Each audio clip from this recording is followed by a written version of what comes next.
ચોકન મળશે આપણને હવે હેડ તો હતો ચોકડીમાં મંદિર ઊંચી મોટો આવી ગયો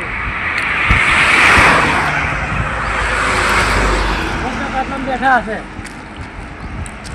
આપણે તો પક્કા ભાઈનું કોમ છે આપણે બીજા કોઈનું કોમ નહીં મળી જાય તો સારી વાત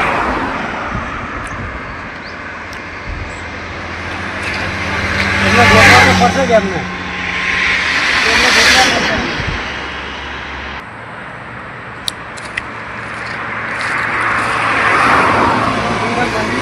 હવે પેલા બેઠા ને પચાસ રૂપિયા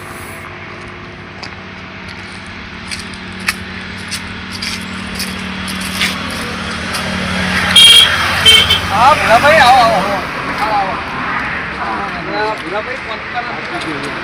કરોડોપતિ અમારે જોડે નવાઈ લાગે મને યાર કરોડોપતિ યાર તમે જેટલી જમીનના માલિક તો કરોડોપતિ કહેવાય તમારા જોડે જમીન લોર છે યાર તમને ખબર નહીં તો દાસ થઈ ગયો છે યાર કેમ વળી દુહાન તો ખબર નહીં નહીં ખબર ના એવું છે કેવું ખબર ખબર તો પણ શું કરી દેવું 10 લાખ રૂપિયા જેવું થઈ ગયું મારા ઉપર તો બટો અમે તો હોય યાર હા હેલો શું કરે ને હવે ગામના બજારને જતો ચડી ગયો ને 10 લાખ રૂપિયા તો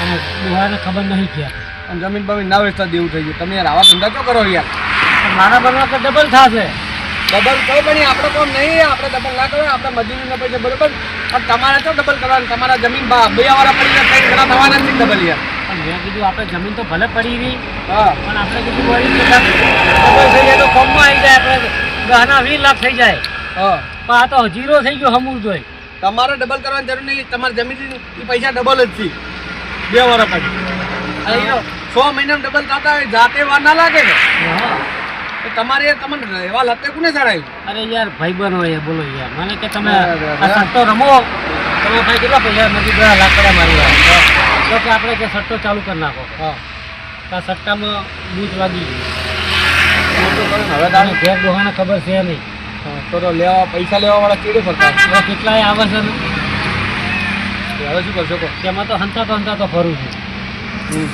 અને તમને જોયા એટલે તમારી જોડે આવીને બેઠો હું અહીં તમારી વાત સાચી છે યાર પણ તમે યાર આવા લખે ચડો તમે અમારે જો પૂછવું તો પડે મને તો વાત ના કરો યાર કે આ ધંધો કર્યા કે ના કર્યા ભાઈ બોનો તો કી યાર તમે મને આજે જ ભેગા થયા તો હું મારા કોમમાં હોય મારા બધું કોમ જેટલું એનું હોય યાર કારણ પહેલાં આવી સલાહ આલી હોત તો મારે આવી દશા ના આવત તો તમે મારા જોડે સલાહ લેવા આવ્યા ના તો તમે હવે મને કેવી રીતના કોઈક સલાહ આલી હોત ના હે જે કોમ કર્યું મેં કર્યું બરોબર છે તમને કોઈ પૂછ્યું નહીં અને મારે તમને કોઈ કહેવાય નહીં હા તમે કોઈ તમે મને સલાહ આલી પણ તમારે કહેવું તો પડે કે હું આ ધંધો કરું ભાઈ કરાય કે ના કરાય આ વાતની દોહાને ભનકનો રાખવી જોઈએ વાત નહીં ખબર પણ ઘેરું ઘરે નહીં આવતી ખબર નહીં પડશે પૈસા લેવા વાળા ઘેર આવતી તો ઉઘરાણીવાળાને આપણે બારોબાર કહી દઈએ ભાઈ તમે હતા એટલે તમે હાલ તો મારા તો મારી મારે એનું ફોન કર્યું શું કામ પડ્યું કહો એટલા પૈસા જોઈતા કેટલા પૈસામાં તો હવે કેવું છે ખબર છે જો હાલમાં તો જે હતા ને 10 લાખ રૂપિયા એ તો પતી ગયા હાવ તમારી પાસે કેટલો બંદોબસ્ત થાય તમે માં તો હાલ યાર પૈસા હતા પણ હમણાં હું બધા રોકડ કરી દીધા પેલા પૈસા યાર હું તો તમારી આશા લઈને આવ્યો હતો યાર મેં કીધું જવા દે કીધું બેઠા તો છે પણ હવે તમને યાર હાલું પણ તમે તો 10 લાખ દેવું હોય યાર પછી મારા એ કેવું તમે પાછા હાલજો એ તો તમે ના ડોહાને તમે ડોહાને કહેવાનું નહીં કશું બરાબર ભગવાનમાં શું કેમ કહેવું પડે હવે જે થઈ ગયું જે રમી ગયા બરાબર હા એટલે આ ધંધો કરવા દઉં પૈસા હોય ધંધો કરી નુકસાન ના લાવતા આમ ડબલ કરજો પણ હવે આપણે સટ્ટમ રમવાનું જ નહીં પણ આપણે હવે હું તો તમારે હાલ મારી જોડે વધારે પૈસા નહીં હું હાલ તો હું રોકડ કરી દીધું પૈસાનું થોડું હતા મારું જોડે પણ થોડી જમીન ટ્રાન્સફર કરીને એમ બધું રોકડ કર્યું ધંધામાં રોકડ કરીએ એટલે મારા હાલ મારી જોડે પૈસા નહીં હાલમાં પણ થોડા ઘણા સેટિંગ કરી આવું તમને બહુ નહીં તો કેટલા 50,000 આસપાસનું સેટિંગ કર્યો વધારે ના તમારે તો નહીં 50,000 યાર નોર્મલ ધંધો કરો 50,000 ધંધો કરીએ આપણે બરાબર હા નોર્મલ ધંધો કરે છે ઓછો બધા લાખ રૂપિયા તો જોઈએ જ નહીં. તો ત્યાં પછી ધંધો ચાલુ કરજો ત્યાં હા વળે મળ્યું તમારે દો પેલી જમીન તો દોવાની છે કરોડો રૂપિયા છે. તમારે શું કરવાનું? ખાલી મને આ ખાવાનો ખર્ચો કાઢવાનો, બીજું તમારે ખર્ચો જુઓ. ના કશું નહીં. તો તમે આવા દેવો કરીએ, તમે બધું સમજણ નહીં પડતી.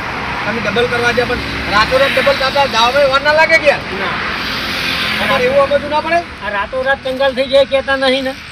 આવી તો જલ્દી આવે, પણ એ રમાયતની બે નંબરનો ધંધો ના રમાય યાર. તો રાતોરાત કંગાલ થઈ ગયા લો. બીજી વાત સાચી. હવે તમે શું કરશો? અમે કીધું દાના વી ખાય. હું તો તમને 50,000 રૂપિયા જેવું સેટિંગ કર્યા ને મારી જોડે કરાવી. હું આ રોકડ કરી પડે એટલે મારી જોડે નહીં. અને હવે આ માર્કેટિંગ આવે આગળ એટલે પૈસા ન હોય આપણા જોડે. જગત લેવડ દેવડ કરવાની હોય, હાલવાના હોય, લેવાના હોય એટલે બધું પૈસા બધા રોકાયેલા હોય. હવે આ હાલ નહીં, ચોથા પાંચમા મહિના પછી પૈસાનું સેટિંગ થાય. હાલમાં તો પછી સમજી લો કે હાલવાના લેવાના હોય, લેવા કરતી આ જેમ કે માર્કેટિંગ છે તે અમુક જ પૈસા ભરવા, તે કોઈ બધી જમીનો મેળવા આવે, કોઈ બધી કે આ સાધન લઈ લો સસ્તા ભાવે, એટલે આપણે 5 મહિનાની રોકડ કરી દેવાનું. બીજા 2-3 મહિના છોડે છે 10-20.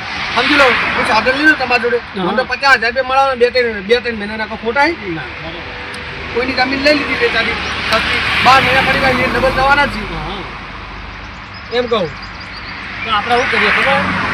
50,000 તમે આવો તો હું નાનો ધંધો ચાલુ કરું. શાકભાજીનો કરી દઉં હું તો હાલ. શાકભાજી ધંધો કરું. એમાં હે ને મળશે આપણને. અને બે પૈસા રળી મળશે. 15,000 દેવાવાળાને વાત ન કરવાની. હવે થોડા થોડા કરી ચૂકતા કરજો, પણ આટલું બધું તમે શું કરશો? ચૂકતા કરજો. પણ હવે શાકભાજીમાં તો કેટલા નેકરા રોજના એ યાર. વાત આવશે, કશું ના ને કેટલા નેકરા રોજના? 500,000 ભાઈ આમાં ઓછું તો 1,00,000 2 લાખ નેકરા શાકભાજીમાં. ના ને તો પછી તા તો હવે તારે એક કામ કરો, તમે 50,000 રૂપિયા લઈને ધંધો ચાલુ કરો અને કોઈક વાયદો કરો લોબો એમ. લાગે તો યાર ઉઘરાણી વાળા તો પથ્થરી ફાડ નાખી બોલો યાર.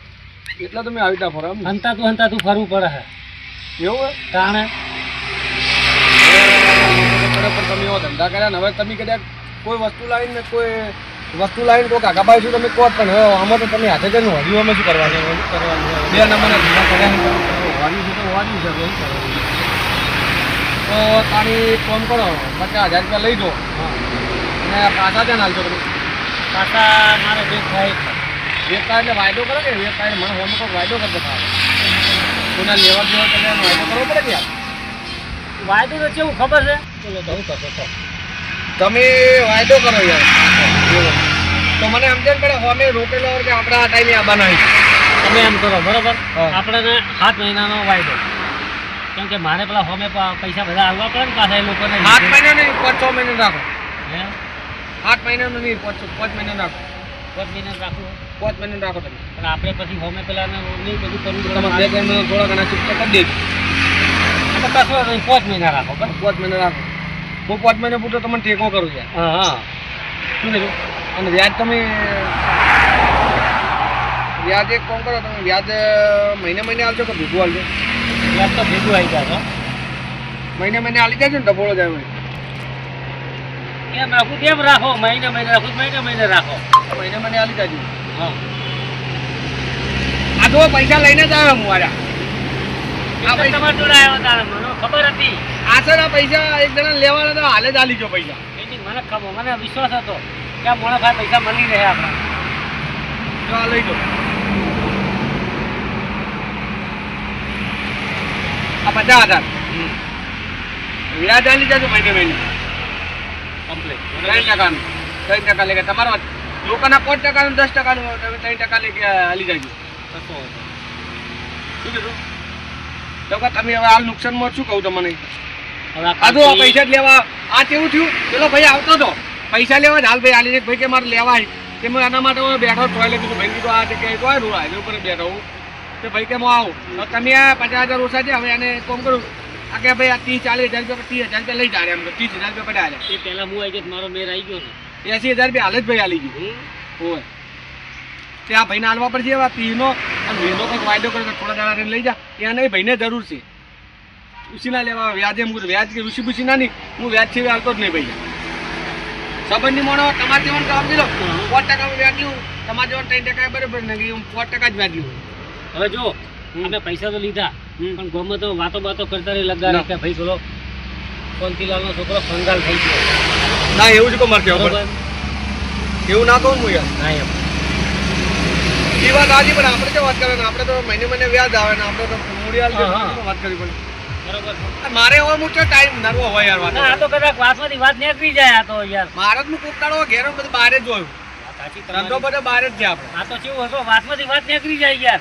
ઈ વાત સાચી. નીકળી જાય મોઢામાંથી કે ફલાણા છોકરો કંગાલ થઈ ગયો, શું કરવાનું હવે? આપણે તો જમીન દલાલીઓ કરે હ હમ. એટલે આપણે બધું બહાર નોન સ્ટોક બહાર જ હોય દલાલી કરવામાં હોય તો ઓછા હોય આપણે. જો દલાલી આવે કે હોય જમીન પડી હોય તો એ જોઈને આપણે હવે ગ્રાહક નક્કી કરે કે આપણે લાગે કે આપણા ભાવે તો સોદામાં જ દેવાના. હું આવા હોય ઘેર હોય ઓછો જ હોય. આ તો કોઈક ટાઈમે તો મને આજ મળી ગયો સમજી લો. આ તો કાલ રજા જેવું હતું ને આજ હું જાતો હતો પણ આજ હજુ મને વિશ્વાસ હતો કે આજ મારું કામ થઈ જાય 100%. લો તો ભલે. તમે વિશ્વાસ નહીં હા રોડો ટાઈમ આ જાવ છો તો ફેર હવે ટાઈમ લો વાંધો નહીં. તમારે શું કહું કોન્ટીબાન તમારે હું વિશ્વાસ હું ભાઈબંધ છું એટલે શું કીધું હજી આ ડોહાને ખબર નહીં લીધા એ તમારે. બહાર બહાર કંઈ નાખો ફટાઈ નાખો ને જલ્દી અને બહાર નીકળો ને આવા ધંધો ના કરતા ફેર બધા. ના ના હવે કોક નાના મોટો ધંધો ચાલુ કરશું અને વળી ચાલો. હારું હો આવજો તાણ સારું. અને આવી ભૂલ ના કરતા ના ના ના થાય હો.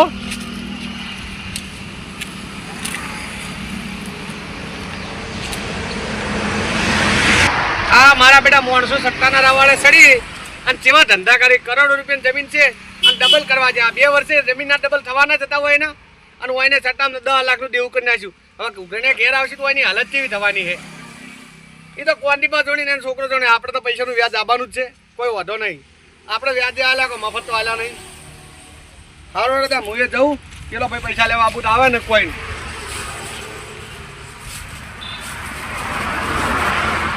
આટલો લઈને આવ્યા તો તરસ લાગી એટલે